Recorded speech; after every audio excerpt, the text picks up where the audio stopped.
Hi, we're Kappa. We're from Lafayette, Louisiana, and you're watching Eclectic Arts. So yes, we can do this. We cannot do this. Well, I mean, you just put so much effort and care into what you do, and it really shows. How did this get here? I'm happy to be a part of the legacy you're building with Eclectic Arts. Same. I need to be outside. That's my office. I know we're from Alabama, but we do read a couple books now and again. We've been known for reading.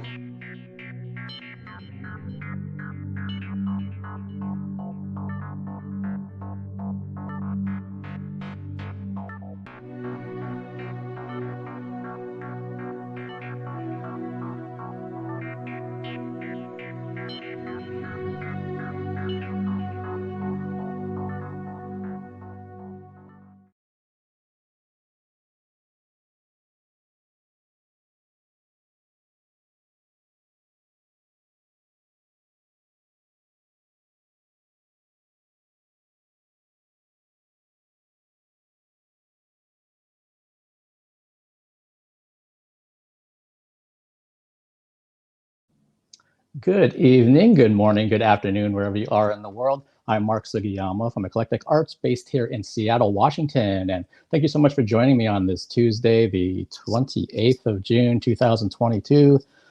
We're almost halfway through 2022, which is kind of crazy to think about. And again, thank you so much for joining me. It's been I think it was around the 13th of June was the last live stream that I did. I've had the opportunity to be out and doing some in-person events. I actually have a concert tomorrow that I'll be covering in person, and I have a really large concert/festival on Friday that I'll be doing. I'm a part of a virtual film festival right now, Bentonville.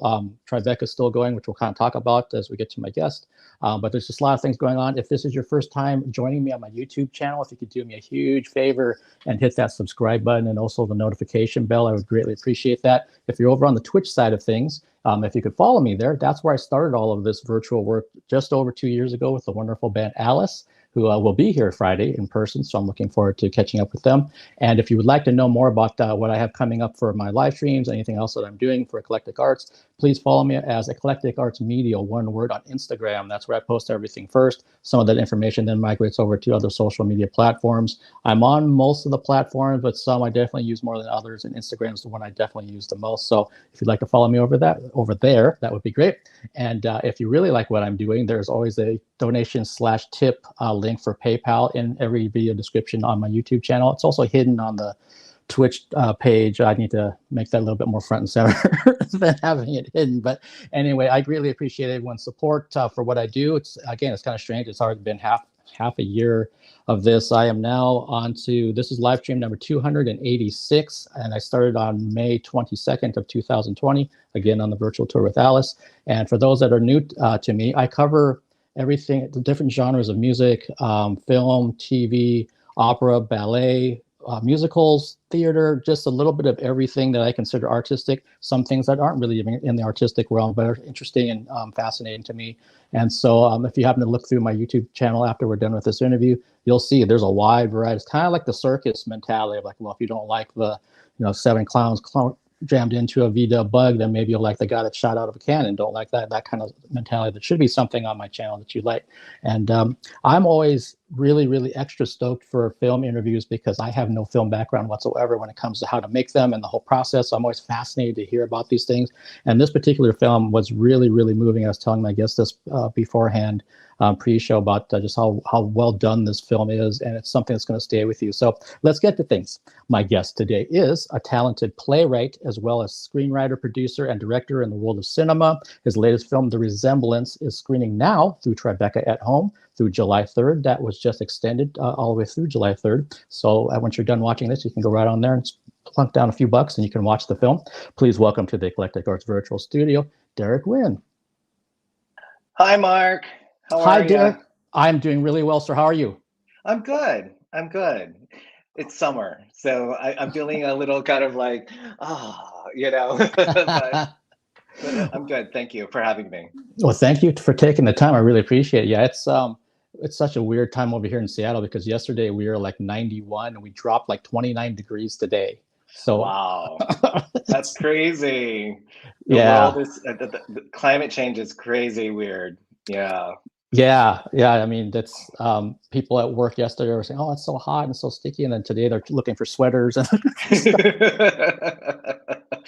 It's actually been pretty nice here in New York, and like right now it's in the low 70s, which is usually unheard of right now during summers in New York are pretty brutal, pretty hot and humid. So Yeah, so we're if there, so there you go. You guys are in the 70s, and then we were in the 90s yesterday. yeah, Yeah, it's just all these other things to add to the other craziness going on in the world. But let's talk yeah, about. I want to talk about your film first and foremost. Um, sure. the Resemblance is such a strong, powerful, moving film that I think almost anyone will find something that will resonate with them because of the themes. So for people out there that haven't seen it, and I don't know how much we can say without giving spoilers and that kind of thing, because we try Yeah, not to do that. What can you sure. tell them about? What can you tell them about the film? Yeah, The Resemblance is a short film that is about an older couple who recently lost their son. And so they go to a rental family agency to rent an actor to pose as their son for one night. And he comes over for dinner and they have a night to remember, and so it's a lot about grief. It's a lot about how people deal with, um, when a child, well, this their son is in his 20s, but when somebody you love dies and how you go about healing in those cases. Yeah, and I'm curious about the source material. Is this something that you're using some of your own personal experience to put into something that you wanted to write, or where did this Mhm. kind of come from in these pieces? Sure. I mean, I actually read an article in the New Yorker back in 2018, and it was about the booming rental family industry in Japan. And so it's it's a pretty big thing there, and actually all over Asia. So people will go into these agencies and then they would hire somebody to pose as their fiance or their mother or their father, or the most common thing is, you hire people to be at weddings, like um, fake relatives to be at weddings, and or I think the most common is actually funerals. You hire Mm. people to be relatives and mourn, to help other people mourn.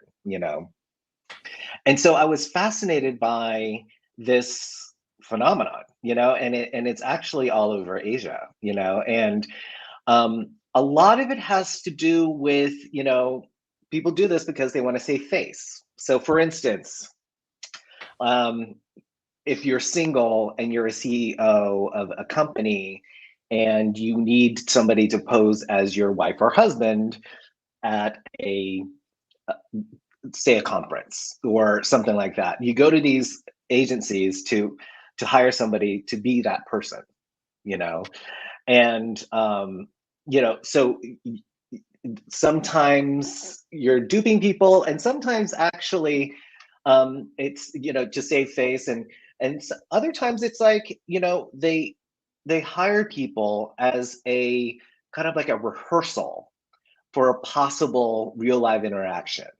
So for instance, you want to break some news to your parents, and you would just hire people who could pose as your parents to practice telling them, and to like work on how you would react and how they might react, you know and so there's a lot of different reasons why people do this, but those are generally tend to be the two camps, of why people use these agencies.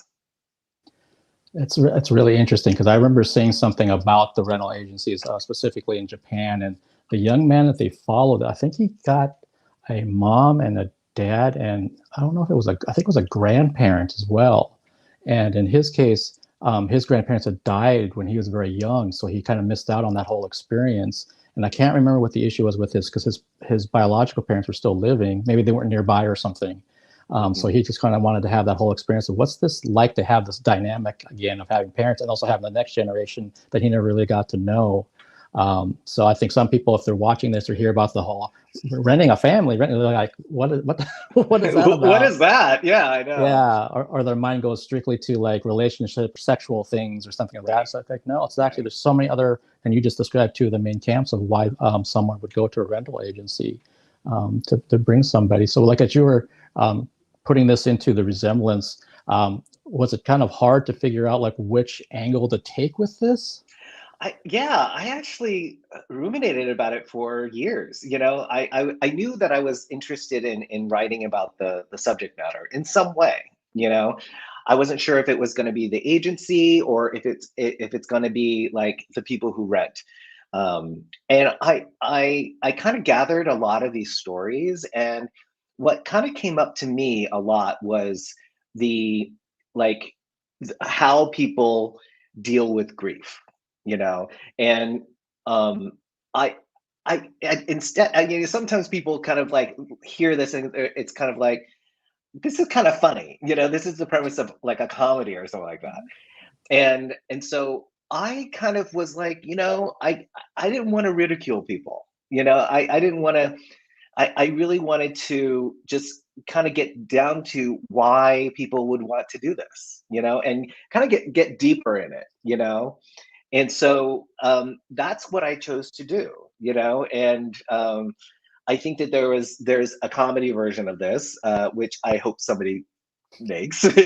But you know, I really kind of wanted to you know, talk about the deeper reasons why people would do this, rather than kind of like the superficial ones where, you know, you hear, you know, Hollywood movie stars would hire people to be their dates, you know, to you know, whether it is to you know, cover up, you know, their dating situation or to actually catapult their stardom because the date is amazing and beautiful and, you know, all those type of things. So that was kind of where I started to approach it. You know, I used to counsel LGBTQ youth back in the 90s. And oftentimes there were parents that came in, you know, and a lot of their stories really affected me. And I decided that those were some of the things, you know, talk about saving face and, you know, all of those type of things were coming up. And I wanted to actually write about those people, you know. And and unfortunately, you know, the parents would come in, it was too late. You know, it was too late for them because the children were no longer a part of their lives, you know.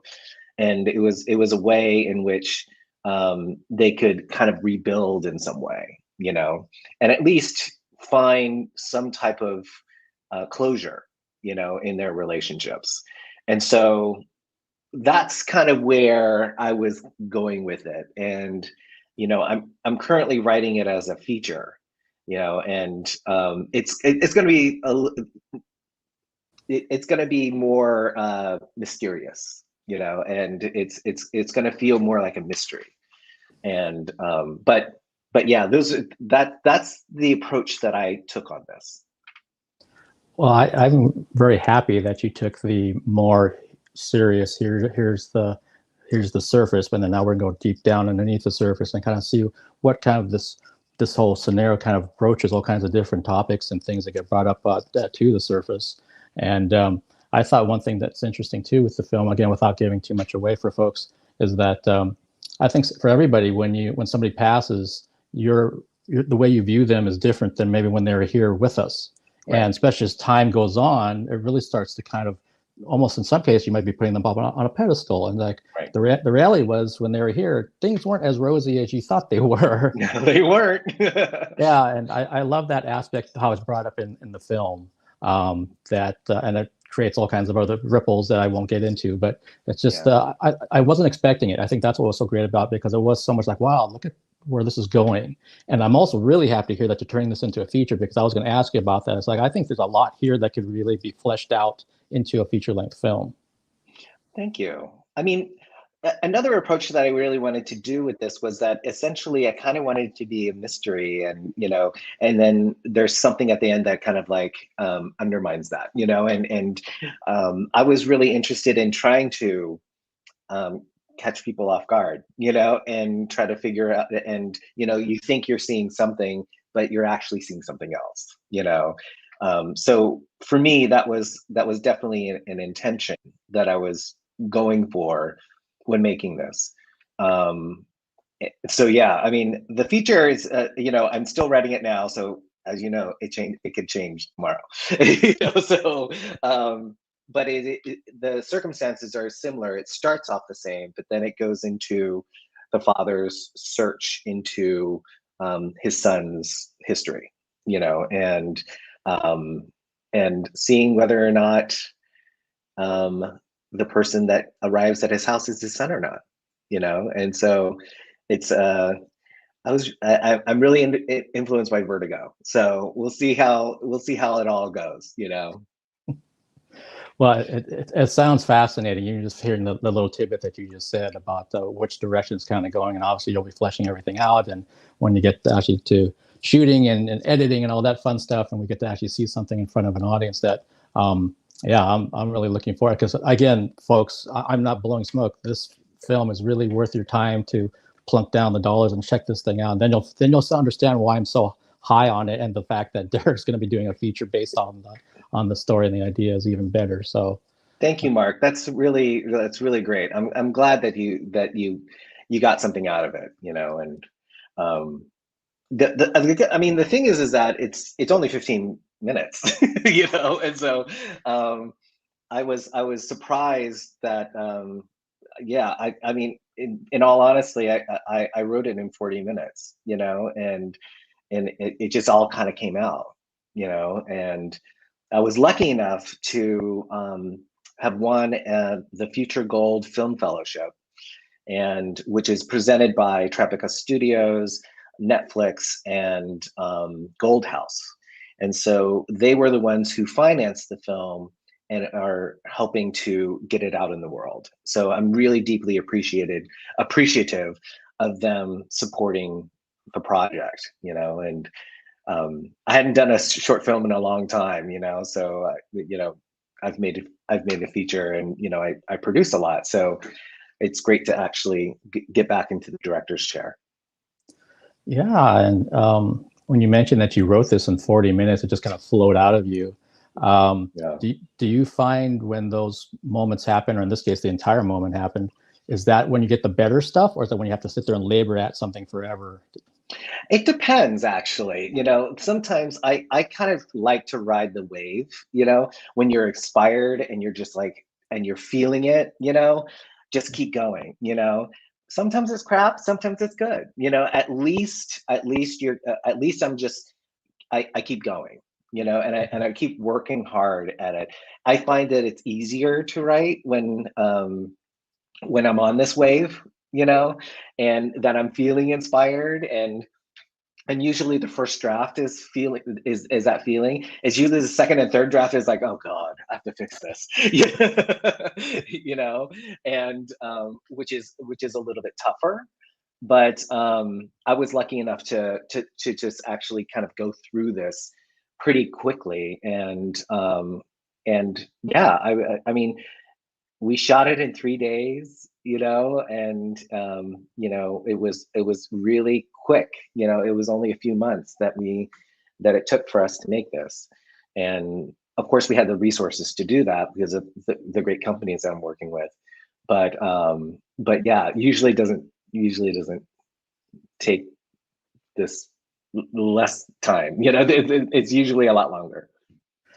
Yeah, well, it's kind of staying on the same topic. So when was this actually shot and filmed over those 3 days? Was it last year or this year? How It far was back this year. Oh, okay. Yeah, it was this year in March, and I applied for the fellowship under the encouragement of some folks.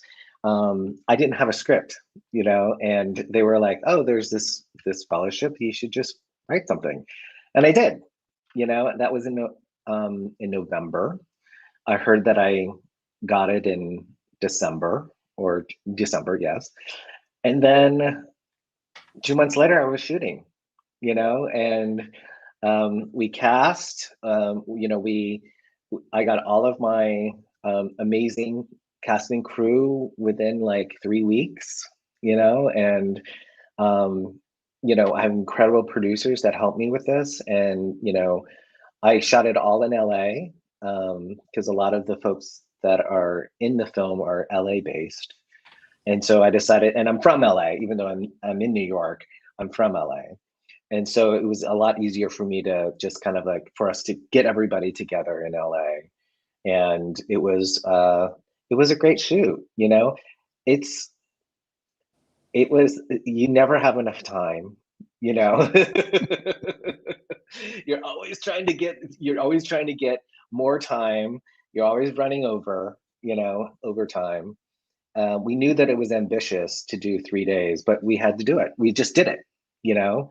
And I think that a lot of indie films, you need to just have that sheer drive in order to get through the days and in order to make the films at the end of the day.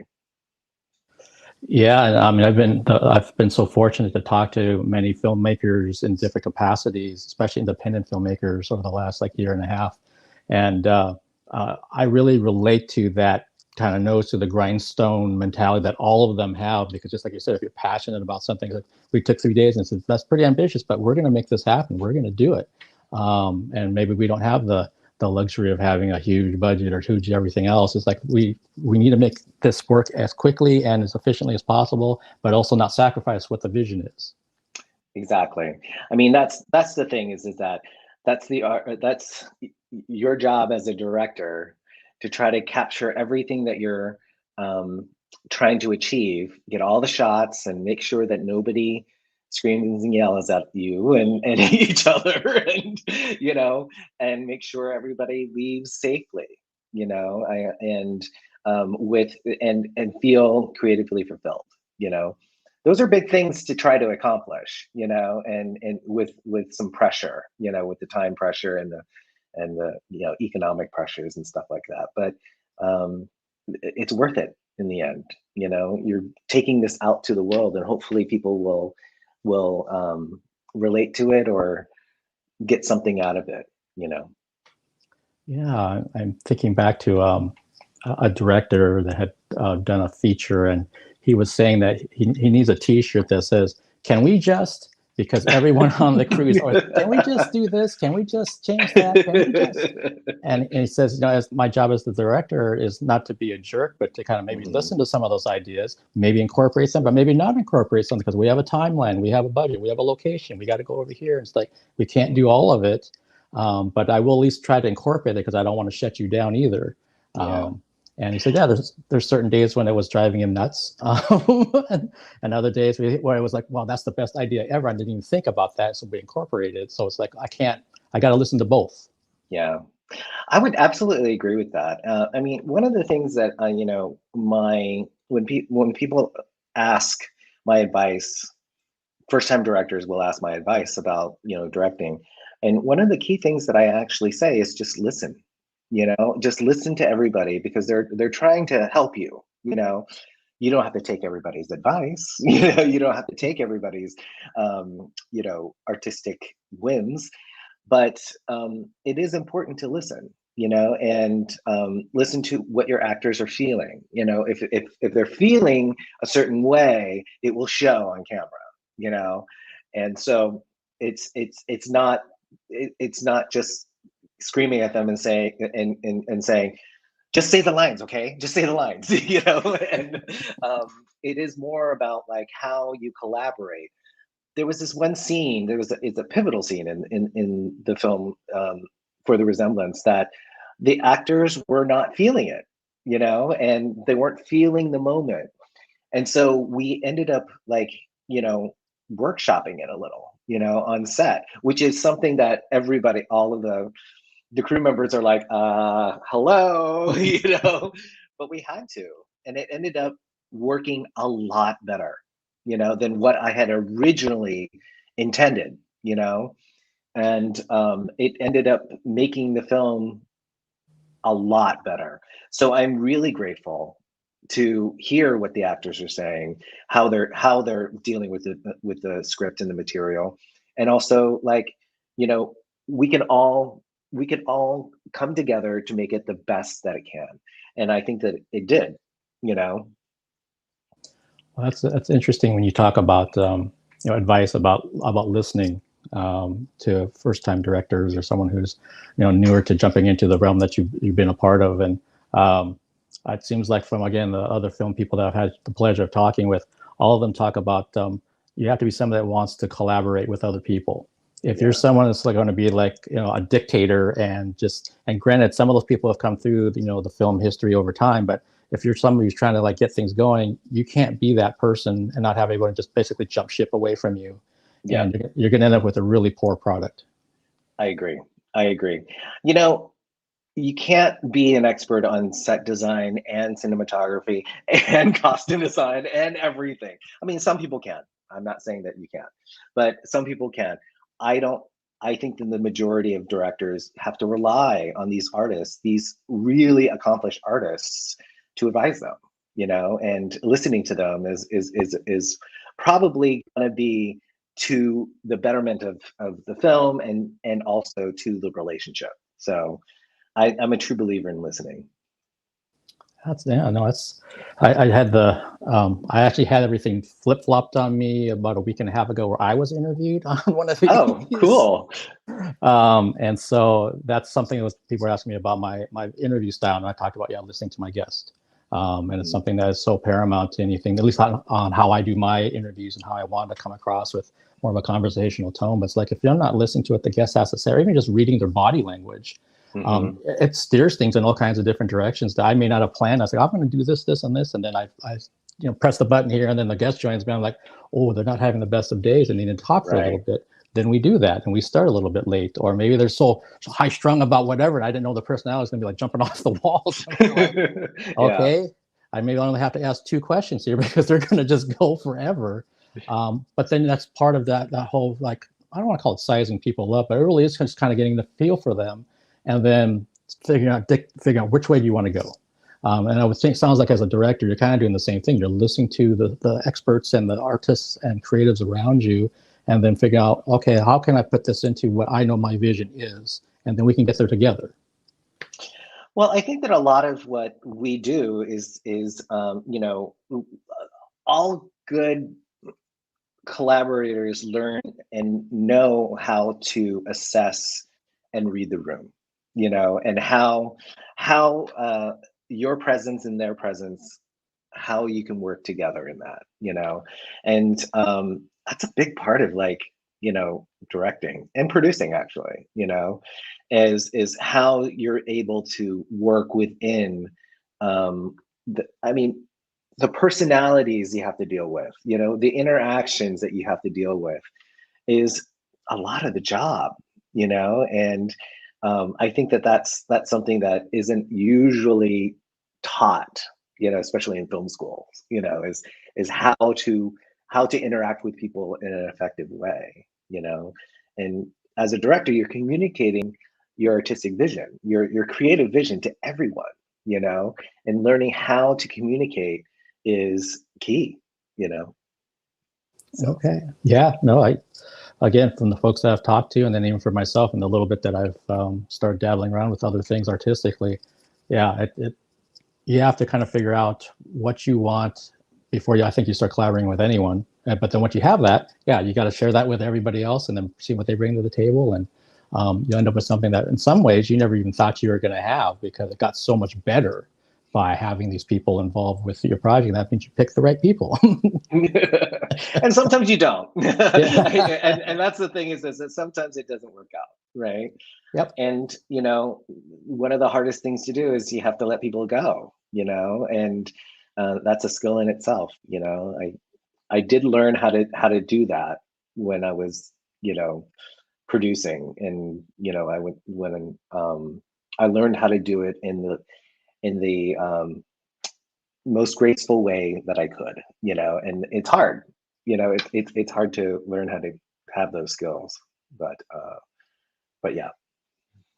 Well, and one thing that you've kind of mentioned with your background in counseling LGBTQIA plus population, and you have a production company, the Yes. Population, and I'd love to hear more about that for everybody else out there as well to hear about it, because the mission statement is so true. Yeah.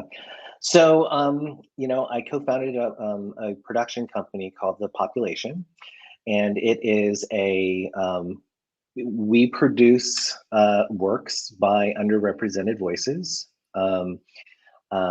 We do television, we do feature films, we also do podcasts, we're also doing documentaries, and we're hoping to create an avenue for people to underrepresented voices to be heard. We work with populations such as women, LGBTQ, people of color, differently abled folks, to tell their stories. These are historically stories that haven't been told, so we want to give voice to that. We've made 3 films so far in the last 3 years. We made a film called Swallow that was released a couple of years ago. We made a film called I Carry You With Me, and that was released by Sony Pictures Classics last year. And then this year, we released a film called Catch the Fair One, and that did really well at Tribeca last year. And so yeah, I mean, we're working on about 7 different projects. We have a limited series that we're working on with Amazon Studios, and so we just keep going, and we just try to, we try to create works that is anybody could watch, that's entertaining, but yet also has a message in a non-didactic way, but yeah, so we've been in existence for a few years now, and we're very happy with where we are. The pandemic was really difficult, though. It was like, for independent films in general, it was a halt in production, but we kept on going. Yeah, well, it's great that you're giving voices to these. Yeah, you're right. I mean, underestimated or underrepresented populations is probably a gross understatement. Yeah. But it's so great that movement has really picked up steam in the last few years, even really at the beginning of the pandemic and the murder of George Floyd and everything else that had happened. And so I've had many guests that have come on and talked about it. And I happen to have loved Catch the Fair One because I reviewed that last year for Tribeca. Great. That's great. I'm so glad that you liked it. It's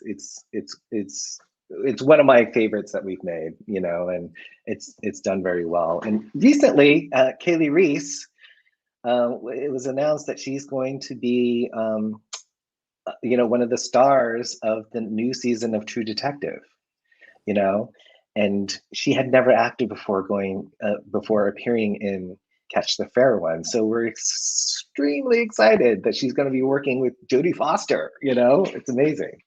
Yeah, I just saw that today, and I'm like, oh my gosh, that's amazing. And Kaylee was just here doing a self-defense course, I think Saturday or one of these, really recent here in Seattle.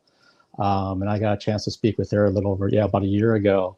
And such an amazing person, and I can tell just from, again, when she came on camera with me, I'm like, no wonder you came across that way in that film, because that's kind of how you are. You have this energy to you, in this presence. So hopefully someone taps into that. I'm so glad that someone said we should put her in some more things. Yes, absolutely. It's exciting to see her out there, and her political, she speaks a lot politically about her indigenous people, and it's super important that she's out there. And she's also a boxer, she's a big time boxer. So it's great to see her moving into acting in a very serious way.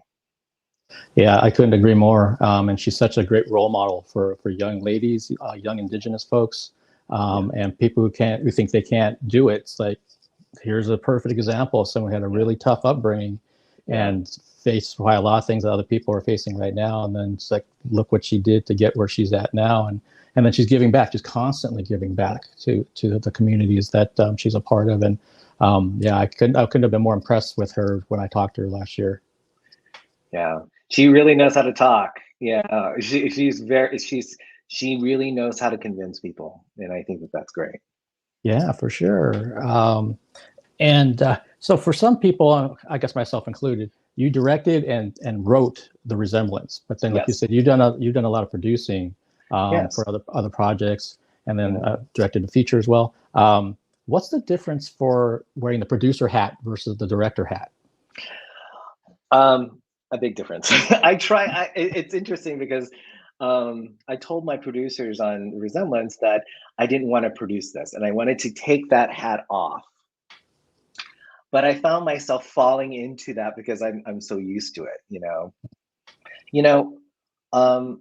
producers are a lot about the logistics, about things, and you're the team leader when it comes to production in general. You're the one who makes everything happen.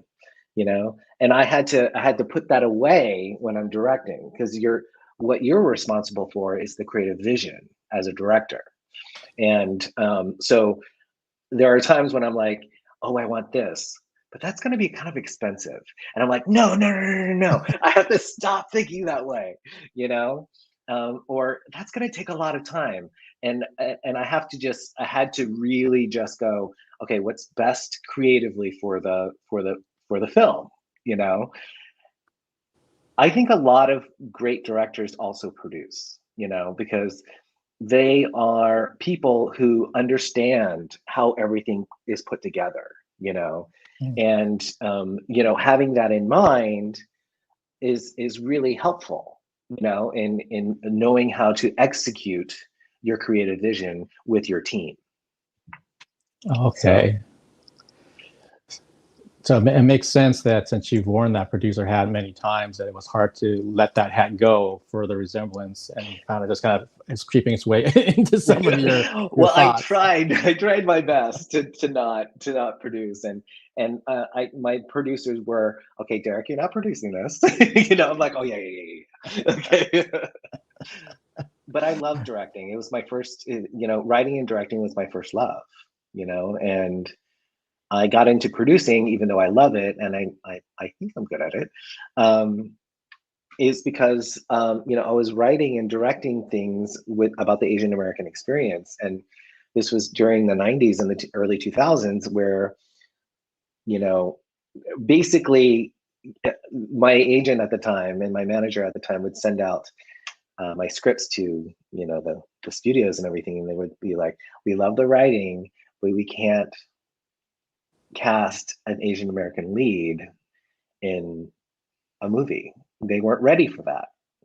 So out of frustration, I banded together with other, Asian American and LGBTQ filmmakers, and decided to create our own work, and so I went back to school in producing to be able to help others and myself tell our stories, and that was how we were able to what ended up happening is it meant that we were doing indie films, and which I think is where most of the creative artistic movements come from, is you start with indies and then you expand from there. But I became a producer out of frustration, and I did it because I felt like I had to, and I enjoy it. I definitely enjoy it, but it was definitely my second occupation. Okay, and that actually brings up an interesting question. I've had some other guests, especially people of color and underrepresented populations. Have you as an Asian American filmmaker, playwright, creative person, do you get kind of the either side that most people get, meaning that are you not Asian enough, or are you too Asian? Do you get some of that thing? What's your experience been like for yourself? Yeah, I mean, I grew up, I was born in Vietnam. I was a refugee from the Vietnam War. We were boat people. When I was growing up, I felt like I was an anomaly. I didn't, and I felt like a fish out of water. And most people, um, uh, you know, we grew up. We were, in order for us to get into the United States as refugees, you had to be sponsored by an organization, and we were sponsored by a Catholic church in Jacksonville, Florida. So we were flown to Jacksonville, Florida, total and complete culture shock. I was a kid, but I learned how to speak English in the South, and primarily by female Black teachers. So when I was speaking, a lot of people were like, "What's this kid who has this Southern drawl?" And when we moved to California is when I saw when we were experiencing more people who were like us. I grew up more with a lot more Asian Americans, particularly Vietnamese Americans in Orange County, California. And that was where I kind of had I guess, a emotional renaissance and consciousness, about who I am and how I am, how I exist within this world. I felt much more comfortable with myself because I understood that that I have many different identities and I should embrace that, and now, since Crazy Rich Asians and all of this, I think that there's an Asian American renaissance, in the U.S. and people in the U.S. See us as American now, or at least more, than before, and not so much as the other. Yeah, no, I totally agree with you, because I think there's so many stereotypes that are starting to get chipped away at. And when you have an Asian American or Canadian American, not a Canadian American, a Canadian Asian in the lead role, yes, that and who's strong and sensual and everything that you're supposed to not be, it's kind of like making people go, "Well, I didn't know that." It's like, well, you've been fed a certain thing in your head for decades, and this has existed the entire time. It's just like other races or other identities are doing things that maybe you've gotten conditioned to think of them a certain way. It's like, hey, take a look, surprise! There's a bunch of things. And it really seems like it's really great. Like the gap is there. So like if other filmmakers like yourself want to get in there and start spreading it even further, the opportunity is there, and that's all you need is an opportunity. I agree, and I think that now, now I think people, particularly in Hollywood, are more open to our stories, and it takes a blockbuster to do it, and it's great that this is happening for us. I just hope that it's not just a phase, that it's just like a blip in the Hollywood history. I'm hoping that our stories continue getting told, as well as everybody else's stories, in a sincere and conscious way. Yeah, no, I agree with you. I want this to be the start of something, not the latest trend fad that disappears in 5 years and then they're on to the next thing. And I think realistically, just completely speculating, it's going to be a journey that's going to be tougher for Asian Americans, African Americans, everyone else. That your story is getting told now, but if you want to keep getting told, you're going to have to keep pushing and don't give up that fight, because as soon as you do, it'll go away. It's true. It's interesting because, I made my first feature film. I had to go back to Vietnam in order to do it, and although I had an amazing time, I'm very proud of the film. I'm very proud of being from Vietnam, but I am American, and so my next project, I really want it to be an Asian American project, and now people are more open to it. So I'm hoping that what I call this Asian American Renaissance, this wave of our expression is becoming produced more, being widely spread more, and people embracing it more. So I'm being optimistic. Yeah, it kind of. I'm a musician, so it reminds me of some of the bands back in. Well, I'm totally dating myself, but back in the '80s. I'm an '80s guy. Perfect. Where if they weren't getting success here in America, they had to go overseas, and then maybe they got signed to a label in the UK or something, and then they got success there. Then American labels started like, oh yeah, you can actually make us some money. We'll sign you now, but we didn't want to take a chance on you initially, and they had to go somewhere else to make something happen for themselves. But it's like, hey, as long as again someone gives us an opportunity, then we're going to make the most of it, and then eventually we'll get back to what we initially wanted, which is to break America where we're from. Exactly, and I'm optimistic about it. I think it'll happen. I think it'll be. I think it'll take some time, but I still think it's at least we're going in the right direction. Yeah, that's again, and I'm not in the film industry, but that's the feeling I get too, either as someone as a critic or even as a person who's been talking to professionals like yourself. It's like just the fact that I'm talking to you is a huge win to me, and that you have such an amazing film out there, and that it's being turned into a feature that you're working on, and that's huge. It's not like I have to go back and look at something that came from overseas and try to go to the weird VHS part of the video store and hope there's subtitles on it or something. It's like, exactly. I can see someone or talk to someone that I can relate to that looks something like me and maybe has a similar background. And that's huge. It's again, like we talked about earlier, for the younger generation too, because now they're going to grow up seeing the stuff that they're just going to start taking it for granted. And I hope they do to a certain extent, meaning that I want them to think, I hope this is like a normal thing to them. Yeah, it was an anomaly for us to see anybody who looked like ourselves on TV when I was growing up. It was, and when it did happen, it was always followed by dun dun dun dun dun dun dun dun, and I'm like, it's just all about stereotypes back then. But I think that's changing. Yeah, I agree. And to kind of wrap this up, Derek, so you mentioned that you're working on the feature right now, and it's something that you're writing, and that you have your production company that you co-founded. So what's on your plate front and center right now then? Is there anything else that you can promote that's slowly coming up? I can't talk about it.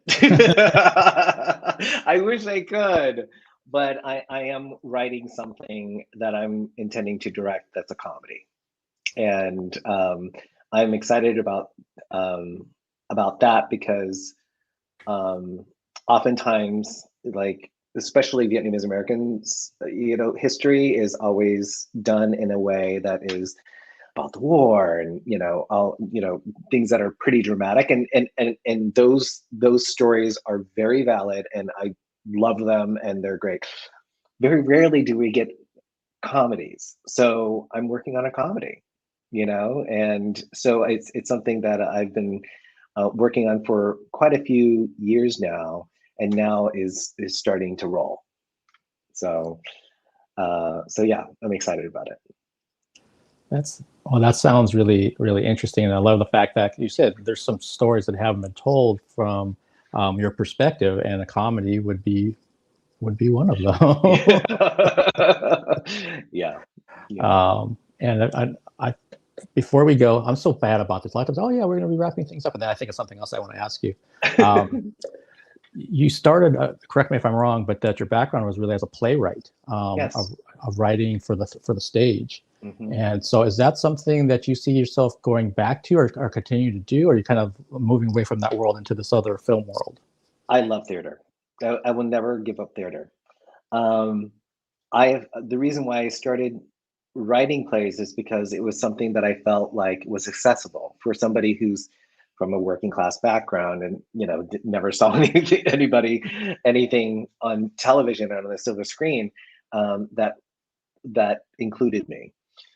I started telling stories because in theater, because it gave me the opportunity to tell the stories. In college, in high school, those were the reasons why I started, because I felt it was accessible. I will never stop writing plays. I have not written a play for a while, to be quite honest, but I love it, and I don't think that I will ever give up. Films take up a lot of time, take up a lot of your time, and but I will always have a special place in my heart for theater.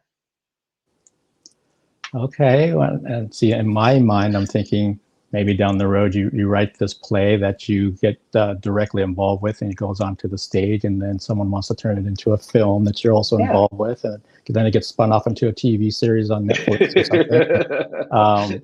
Yeah, absolutely. Well, it's great that you have experience in all these backgrounds, because that actually could happen. For some people, they don't have a theater background. They only have the TV background, the film background, but you have your hands in all these other things that you really could kind of at least see it through on a certain timeline.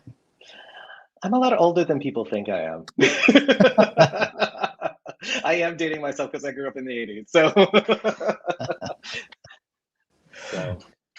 Well, no, it's wonderful that you had so much to bring to the table. And again, for people, the film that we initially started talking about, which is The Resemblance, is available on Tribeca at Home, and the link's in the YouTube description, so you can click on it. You have till July 3rd, so if you're hanging around town, like most people probably are over the 4th of July weekend, because quite honestly, there's not a whole lot to celebrate if you ask me. But I won't go there with too much of that. It's a difficult week. Yes, it has. But please check out Derek's film, and also check out the other work, including The Housemaid, because that's a tremendous feature, and we didn't really speak too much about that. That's the film you mentioned you went back to Vietnam to make. And he's got his hands, as he said, with his production company and all kinds of things, and we potentially will be seeing a comedy somewhere down the road, which is going to be exciting, and a feature of just all kinds of stuff. This is awesome that you have so many things kind of going and percolating, and so they'll just start coming out one after another, and we'll be like, hey, I remember when you talked about that with Mark.